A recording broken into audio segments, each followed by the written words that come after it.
నేను చెప్తూనే ఉన్నాను సామ్సంగ్ ఈసారి ఫోల్డ్ 7 ఫ్లిప్ 7 స్మార్ట్ ఫోన్స్ ని మంచి అప్గ్రేడ్ తో తీసుకొస్తుందని. సో వాటికి సంబంధించి కొన్ని విషయాలు నేను మీతో షేర్ చేసుకుంటాను. యాక్చువల్ గా ఫోల్డ్ 7 లో చూసుకుంటే కెమెరా ఒక మేజర్ అప్గ్రేడ్ అని చెప్పొచ్చు. అంతేకాకుండా ఫోల్డ్ 7 మనకు సన్నగా ఉంటుంది, దాంతో పాటుగా లైట్ వెయిట్ గా ఉంటుంది.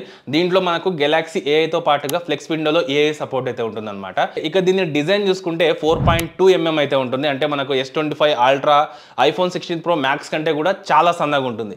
ఇక వెయిట్ ఎంతో తెలుసా, మనకు 219 గ్రాములు అన్నమాట. అంటే మనం రోజు తాగే ఒక కప్ ఆఫ్ కాఫీ యొక్క బరువు ఎంతైతే ఉంటుందో అంత ఉంటుంది అనమాట. అంతేకాకుండా కొత్తగా ప్రో విజువల్ ఇంజన్ ఇది ఒక సాఫ్ట్వేర్ అనమాట.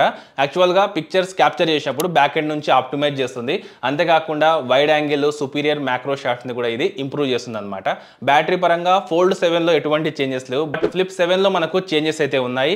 3700 mAh కెపాసిటీ బ్యాటరీ నుంచి 4300 కి అయితే పెంచారనమాట. ఇక రెండింటిలో మనకు Galaxy AI plus Gemini support అయితే ఉంటుంది. ఇక అంతేకాకుండా సామ్సంగ్ ఈసారి మెయిన్ గా ఏదైతే హింజ్ ఉంటుందో దాని మీద చాలా దృష్టి పెట్టినట్టయితే కనిపిస్తుంది అనమాట.